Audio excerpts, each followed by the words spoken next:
तेरी इश्क में घायल का जो आज का एपिसोड था वो मतलब कहीं न कहीं मुझे देखकर ऐसा फ़ील हुआ कि कहानी को डिफरेंट एंगल देने की कोशिश करा है। पूरा का पूरा जो हमें देखने को मिला है, पूरा का पूरा डिफरेंट एंगल देखने को मिला। हमें कुछ भी ऐसा देखने को नहीं मिला था, अगर हम लोग बात करें वैम्पायर डायरीज़ में और कहीं न कहीं अब ऐसा लग रहा है कि वैम्पायर डायरीज़ से ये कहानी बिल्कुल अलग हो चुकी है।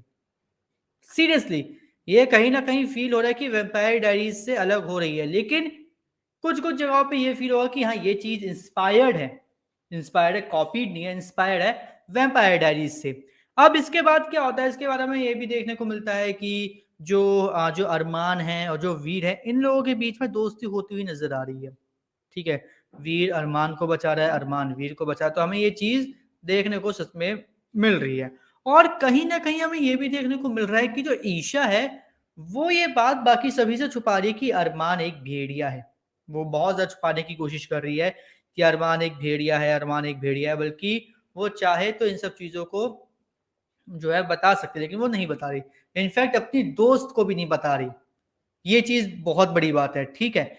और इसके साथ-साथ कहानी की बात करूँ तो आज की कहानी थोड़ी-सी मतलब एक जो है नहीं मैंने आपको बताया था कि भाई वैम्पायर डायरीज़ की जो सबसे मेन चीज़ थी, वो थी उसकी हिस्ट्री, ठीक है? और यहाँ पे जो हिस्ट्री है, वो इतनी ज़्यादा रिवील नहीं की गई कि आखिर कैसे ये दोनों भेड़िए बने और क्या कहते हैं काव्या जो है, क्या वो भेड़िया है कि नहीं है? वो भेड़िया कैसे बनी, क्या है?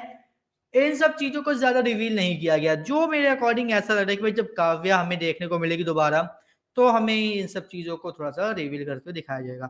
एपिसोड की बात करूँ तो भाई एपिसोड में हमें ये देखने को मिला कि जो अरमान है, वो ईशा को बचाता हुआ दिखता है और ईशा को बचाने के बाद क्या होता है, वो ईशा को सब बताता है अपने बारे में क्योंकि भाई उसके जो फ्रेंड है उन्होंने बोला कि एक बार चांस देकर देखो क्या है क्या नहीं।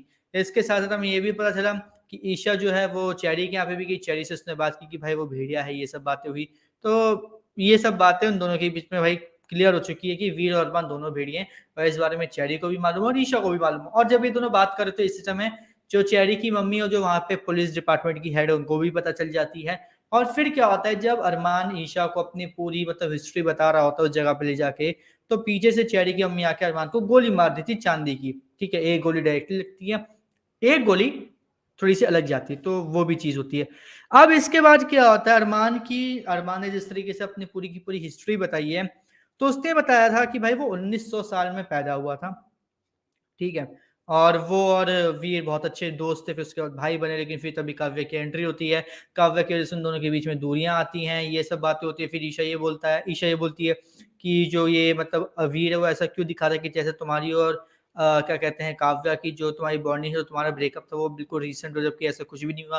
यहाँ पे अरमान बताता है कि भई वो इसलिए ऐसे बता रहा है, क्योंकि उसको अच्छा नहीं लगा कि मैं और तुम एक साथ हो, वो मेरे प्यार को छीनना चाहता है, इसलिए वो ऐसे कर रहा था। मतलब ये सब बातें घुमा-घुमू के बात हुई, पूरी की पूरी। इसमें कुछ इंटरेस्टिंग था नहीं। जो इंटरेस्टिंग थी वो ये चीज़ थी कि आखिर वीर और जो अरमान है वो कैसे भेड़िए बने, लेकिन हमें वो चीज़ नहीं दिखाई गई, जो थोड़ा-सा मुझे लगा कि फ़ॉल्ट है। इसके बाद में हमें ये देखने को मिलता है कि जो वीर है वो अरमान को बचा लेता है, उसकी गोली निकाल कर उसको बताता है कि इंसान से प्यार नहीं करना चाहिए, इंसान हमारे शिकार है, उनका शिकार ही करना चाहिए, उनका खून पीना चाहिए। ये सब बातें हमें देखने को मिलती हैं। दूसरी तरफ जो महेश उर्फ मेयर है, वो क्या करता है, वो सारा को पकड़ लेते हैं, अपने सींग निकाल के दिखाते हैं, भाई साहब देखो मैं महेश हूँ और भाई अपनी महेश वाली पावरों से उसको सारा को रोकते हुए बताते हैं कि तुम भेड़िया बन रहे हो तभी तुम्हारा ये सब मन कर रहा है और तुम्हें मैं ही सही कर पाऊँगा, कोई नहीं सही कर पाएगा, उसको बेहोश कर देते हैं। अब वहाँ पे हमें ये देखने को मिलता है उसके बाद कि जो वीर है वो क्या करता है एक अंगूठी लेकर जाता है और वो एक उस अंगूठी को लेकर क्या करता है, वो एक चुड़ैल के पास जाता है या फिर बोलो कि योगिनी के पास जाता है, वो बोलता है कि बताओ ये इसका जो ये जिसकी अंगूठी है वो कहाँ है, कैसे-कैसे क्या करना है, वो रास्ता बता देती है और वो रास्ता बताने के बाद अब यहाँ पर ये समझ में नहीं आता जो ये योगिनी है और जिसके पास ये वीर गया, उसको वीर ने ढूँढा कैसे? और ढूँढने के बाद उसको वो रिंग मिली कहाँ से? हमें इस रिंग का कोई भी मतलब एक एग्ज़ैक्ट नहीं बताया गया कि ये रिंग कहाँ से आई है? कैसे उसको मिली? क्या उसने उसी टाइम अपने पास रख ली थी, जब काव्या को अंदर छुपाया गया था, बंद किया था या फिर कुछ और था? क्या था? ये सब चीज़ें हमें बताई नहीं गया एक्चुअली मैं ये बात बताऊँ, हमें नहीं बताई कि क्या चीज़ थी। अब इसके बाद क्या होता है, इसके बाद जब वीर है वो वहाँ से वापस आता है, तो वो बता देता है जो उनकी जो मतलब दाइजा होती है जो उसको सँभालती है वहाँ का पूरा, उनको बोल देता है कि भाई मुझे काव्या का पता चल चुका है, मैं उसको मतलब करूँगा और उसको मैं निकालूँगा बाहर, उसको मैं सही करूँगा और उसको मैं वापस लेकर आऊँगा, ये सब बात है। लेकिन उसके दिमाग में भाई ईशा का भी ख़्याल कहीं न कहीं चल रहा होता है। अब इन दोनों को देख के वो क्या बोलते हैं उसकी दाई जाके बोलते हैं, "भाई तुम अपनी इस समय ना एक ऐसी मतलब चीज़ में फँसे पड़े हो, जो मेरे ख़्याल से नहीं होनी चाहिए। तुम अपने दिल की नहीं सुन पा रहे, ना दिमाग की सुन पा रहे, तुम एक की सुनो वरना तुम बहुत ज़्यादा कन्फ्यूज़ हो जाओगे और उल्टे-सीधे तुम क मतलब कदम उठा लोगे।" ये सब वो बोलते हैं। तो यहाँ पे वीर तो यही बोलता है कि मैं अरमान नहीं हूँ, मैं वीर हूँ। इसलिए मुझे ऐसे ये सब समझाने की कोई ज़रूरत नहीं है, ठीक है? मैं अरमान हूँ नहीं हूँ, मैं वीर हूँ, बस।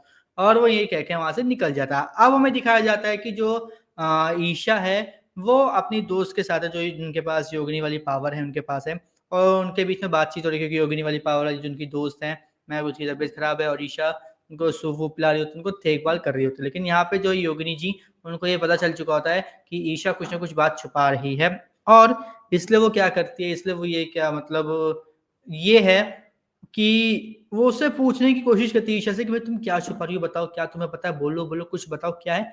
वो ये चीज़ करने की कोशिश करती है, लेकिन ईशा नहीं बताती और फिर क्या होता है, वो दोनों सो जाते हैं।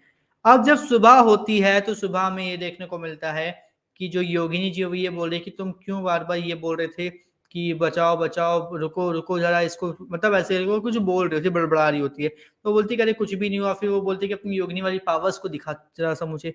तो फिर क्या करती है वो योगिनी जी, अपनी योगिनी वाली पावर्स दिखाती है। वो जो क्या कहते हैं तकियों में से जो फेदर्स होते हैं, वो उड़ाती हैं, पूरे कमरे में फेदर्स-फेदर्स उड़ते हुए दिखने लग जाते हैं। लेकिन तभी क्या होती है, तभी होती है वीर की एंट्री और वीर को देख के दोनों काफ़ी ज़्यादा डर जाते हैं कि मतलब ये क्यों आ गया अचानक से। और वीर ने एक बैग ले रखा होता है, ठीक है? और वो उस बैग में पता नहीं क्या अमेरिका से कोई कप वगैरह होगा और उसकी रिंग होगी काव्या की और एक मैप होगा, जिससे वो वहाँ पे जाके पता लगा पाएगा कि काव्या कहाँ पर है।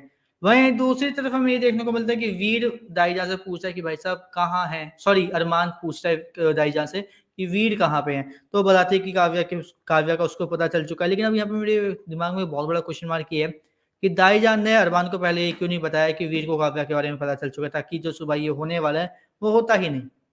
इस चीज़ को कंट्रोल किया जा सकता है, लेकिन नहीं किया गया, जो मेरे अकॉर्डिंग बहुत बड़ा फ़ॉल्ट है। प्लस वीर को रिंग कहाँ से मिली, ये भी नहीं पता। प्लस वीर को वो चुड़ैल कहाँ से मिली, ये भी नहीं पता। वो तो चुड़ैल के पास डायरेक्ट जाता है, सॉरी योगिनी जी के पास डायरेक्ट जाता है, उनसे पूछता है, "इस रिंग का ओनर बताओ कहाँ पर है और कैसे है?" बस ये चीज़ें थोड़ी-सी मेरे ख़्याल से गलत जा रही हैं। इन सब चीज़ों को थोड़ा-सा और अगर देखा जाए और ज़्यादा टाइम नहीं लगना, मुश्किल से 3-4 मिनट का लगता। 3-4 मिनट में सब चीज़ें क्लियर हो सकती थी, लेकिन नहीं हुई और ये कहीं न कहीं मुझे लगता है कि बहुत बड़ा इसका नेगेटिव पॉइंट है आज के एपिसोड में। तो ये सब चीज़ें अगर थोड़ी-सी और सुधारें, तो एपिसोड और भी ज़्यादा इंटरेस्टिंग होगा और थोड़ा-सा मतलब देखने लायक भी बनेगा। प्लस आज के एपिसोड को देखकर भाई जो एक्साइटमेंट थी कि भाई इनकी हिस्ट्री क्या है वीर और अरमान की, वो एक्साइटमेंट की ऐसे की तैसे कर दी इन लोगों ने। वो एक्साइटमेंट खत्म ही कर दी बिल्कुल सुनने का कि क्या कहानी बताइए और कहानी बताने का मतलब कुछ इतना अच्छा इसको मतलब एक्सप्लेन भी नहीं किया गया। अगर आप बता रहे हो कि वो कहानी, तो आप उस कहानी को एज़ इट इज़ बताने के अलावा उसके थोड़े बहुत फ्लैशबैक्स भी डाल सकते थे कि वो ऐसा था, वैसा था, ये है, वो थोड़े बहुत फ्लैशबैक्स आप कर सकते थे। लेकिन फ्लैशबैक ना करना वो मुझे लगा कि बहुत बड़ी गलती है, फ्लैशबैक अगर करते तो बहुत अच्छा लगता। बाकी आपको आज का एपिसोड कैसा लगा? इश्क में घायल का हमें कमेंट करके ज़रूर बताएँ और इसी तरीके की अपडेट से जुड़े रहने के लिए हमारे चैनल को सब्सक्राइब कर लीजिए, बेल आइकन को दबा लीजिए ताकि आपसे मिलता हूँ हमारा कोई भी लेटेस्ट